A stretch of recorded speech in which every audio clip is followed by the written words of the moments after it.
Hi బాబాయ్, ఎలా ఉన్నావు? బాగున్నావా? Welcome back to the day 11 of learning Python habiting 21 days. మనం సక్సెస్ఫుల్గా 10 రోజులు కంప్లీట్ చేసాం. నువ్వు నిన్నేం చేసావు? అన్ని పీడిఎఫ్లు అంటే అన్ని క్వశ్చన్స్, అన్ని కాన్సెప్ట్ ఒక్కసారి రివైజ్ చేసావు. అండ్ నేను నమ్ముతూ డే 11 అనే కాన్సెప్ట్ స్టార్ట్ చేస్తున్నా. ఇన్ కేస్ చేయకపోతే కనుక ఈరోజు ఇంకొకసారి చెయ్. నీకు తెలుసా, పైథాన్లో స్ట్రింగ్స్ అనేవి ప్రతి చోట యూజ్ చేస్తాం. నేమ్స్ దగ్గర కానీ, ఈమెయిల్ చెకింగ్ దగ్గర కానీ, మెసేజెస్, పాస్వర్డ్స్ అని చెప్పి చాలా దగ్గర మనం ఈ కాన్సెప్ట్ యూజ్ చేస్తాం. నువ్వు ఈ కాన్సెప్ట్ మీద మాస్టర్ అయిపోయావు అనుకో, ఇది నీకు ఎలా యూజ్ అవుతుంది అంటే, ఒక మంచి ప్రోగ్రామ్ రాయడానికి యూస్ అవుతుంది, లాజికల్గా థింక్ చేయడానికి ఈ కాన్సెప్ట్ యూస్ అవుతుంది.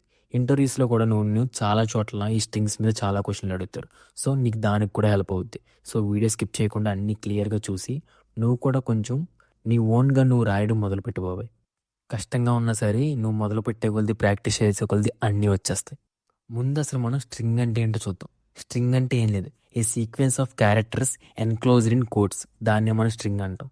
స్ట్రింగ్ అంటే ఏమైనా ఉండొచ్చు, లెటర్స్, నెంబర్స్, స్పేసెస్, సింబల్స్, ఏదైనా ఉండొచ్చు. బట్ అది మనం డబుల్ కోట్స్లో రిప్రజెంట్ చేయాలన్నమాట.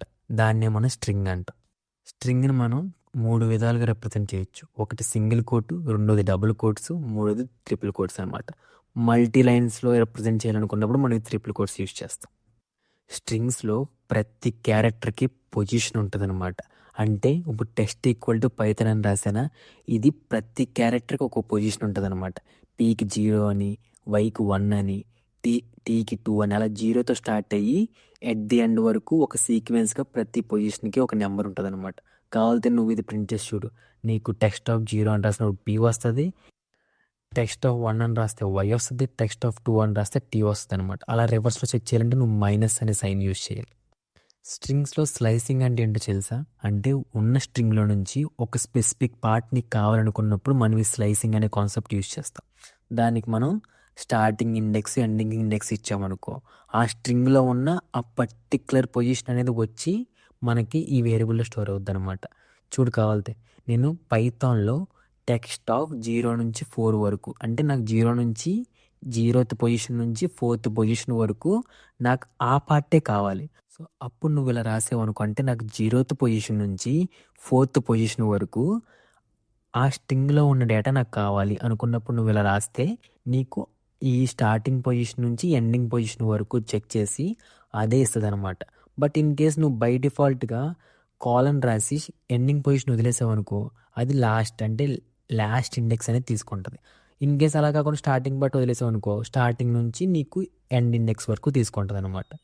స్ట్రింగ్లో మనకి కొన్ని ఆపరేషన్స్ ఉన్నాయి, కంకాటినేషన్ అండ్ రిపిటేషన్. కంకాటినేషన్ అంటే ఏం లేదు, మనం ప్లస్ సింబల్ యూజ్ చేసి 2 స్ట్రింగ్లు కలపడానికి యూజ్ చేసేదాన్ని కంకాటినేషన్ అంటాం అనమాట. రిపిటేషన్స్ అనుకో, నువ్వు హాయ్ అని చెప్పి ఇంటూ 3 అని రాసావు అనుకో, ఈ హాయ్ అనేది 3 టైమ్స్ ప్రింట్ అవుద్ది అనమాట. నువ్వు ఇంటూ ఏం చెప్తుందంటే ఆ స్ట్రింగ్ని అన్నిసార్లు రిపీట్ చేయని చెప్తుంది అనమాట.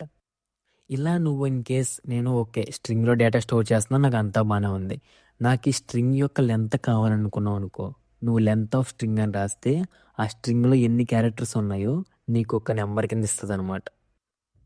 అలాగే మనకి స్ట్రింగ్స్లో చాలా మెథడ్స్ ఉన్నాయన్నమాట. ఒక్కొక్క మెథడ్ ఒక్కొక్క పని చేస్తుంది అనమాట. ఇవన్నీ ఇన్బిల్ట్ మెథడ్స్ అనమాట. చాలా మెథడ్స్ ఉన్నాయి కదా అని చెప్పి మనం అన్నిటి గురించి తెలుసుకోక్కర్లేదు. బట్ చాలా ఇంపార్టెంట్ మెథడ్స్ గురించి, ప్రతి చోట యూజ్ అయ్యే వాటి గురించి తెలుసుకుందాం. అప్పర్ అనమాట, ఇది ఏం చేస్తుంది అంటే స్ట్రింగ్ని అప్పర్లో కన్వర్ట్ చేస్తుంది అనమాట.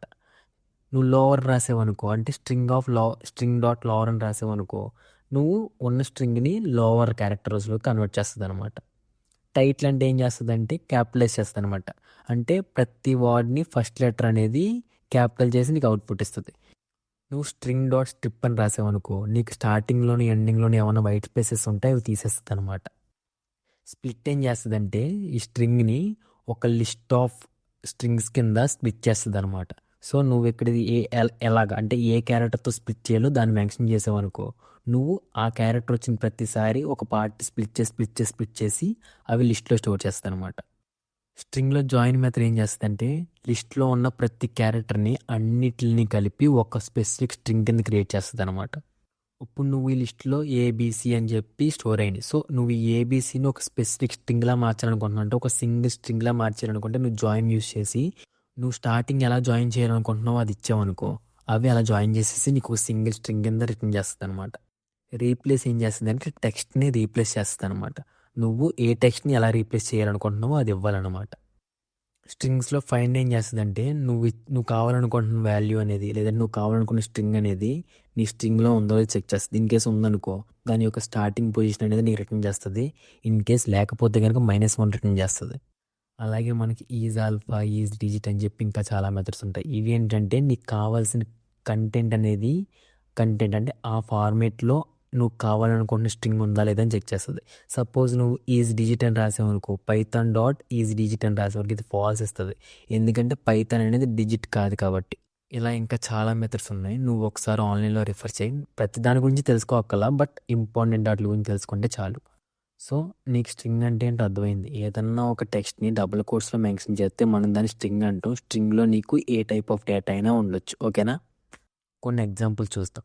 చాలా ఇంటర్వ్యూ క్వశ్చన్లో అడిగిన క్వశ్చనే రివర్స్ ఏ స్ట్రింగ్. ఇది చాలా సింపుల్ క్వశ్చన్, చాలా ఇంటర్వ్యూలో కూడా అడిగారు. సో మనకు స్ట్రింగ్ అనే కాన్సెప్ట్ గురించి తెలుసు కదా, దీన్ని ఒకసారి రివర్స్ చేసి చూద్దామా. ఇంతాక నేను నీకు స్ట్రింగ్ స్లైసింగ్ గురించి చెప్పినప్పుడు స్టార్టింగ్ ఎండింగ్ పొజిషన్ ఇవ్వాలి. ఇన్ కేస్ ఇవ్వకపోతే అది బై డిఫాల్ట్గా స్టార్టింగ్ ఎండింగ్ పొజిషన్ తీసుకుంటుందని చెప్పా. అక్కడ వరకు బాగానే ఉంది. ఇన్ కేస్ నువ్వు స్టార్టింగ్ ఎండింగ్ పొజిషన్ ఇవ్వకుండా -1 రాసావనుకో ఇది స్టార్టింగ్ ఎండింగ్ పొజిషన్స్ తీసుకుంటుంది. బట్ -1 రాసావు కాబట్టి అది రివర్స్ చేస్తుంది అనమాట. అంటే రివర్స్లో చెక్ చేసుకుంటూ వస్తుంది అనమాట. సో రివర్స్ చేస్తుంది అనమాట. నువ్వు ఇది ఎలా రాస్తే ఈ కోడ్ అనేది రివర్స్ అయిపోద్ది. ఇది చాలా సింపుల్ అండ్ బెస్ట్ వే అనమాట. మనం లూప్స్ యూస్ చేసి కూడా ఈ ప్రాబ్లమ్ సాల్వ్ చేయొచ్చు. నువ్వు ఇక్కడ రివర్స్ ఈక్వల్ టు ఎంటీ తీసుకుని for character in text try. So ప్రతి క్యారెక్టర్ని నువ్వు రివర్స్తో ప్రతిసారి అప్డేట్ చేయనమాట. కావాలంటే చూడు, ఫస్ట్ సిహెచ్ అంటే నీకు పీ వస్తుంది. సో పీ ప్లస్ రివర్స్ అంటే ఎంటీ కాబట్టి ఇప్పుడు రివర్స్లో పీ ఉంది. సెకండ్ వచ్చినప్పుడు వై వస్తుంది. సిహెచ్ అంటే వై. ఇప్పుడు వై ప్లస్ ఇంతకు రివర్స్లో ఏముంది, పీ ఉంది. సో వై ప్లస్ పీ అంటే రెండు స్ట్రింగ్లు కలిపితే కదా, మన స్ట్రింగ్స్ మధ్య ప్లస్ వాడితే కంకాటినేషన్ చేస్తుందని చెప్పాను కదా నీకు. సో ఇప్పుడు ఏమైంది, రివర్స్ వై ప్లస్ పీ అయింది. సో మళ్ళీ నెక్స్ట్ వస్తుంది అనమాట. థర్డ్ ఏంటి, టీ అనమాట. సో ఇప్పుడు సిహెచ్ అనేది టీ అయింది. Tea plus YP. సో ఇప్పుడు ఏం చేస్తుందండి, నీకు టీవైపీ అని రాస్తుంది అనమాట. సో ఇలా రివర్స్ అవుద్ది అనమాట.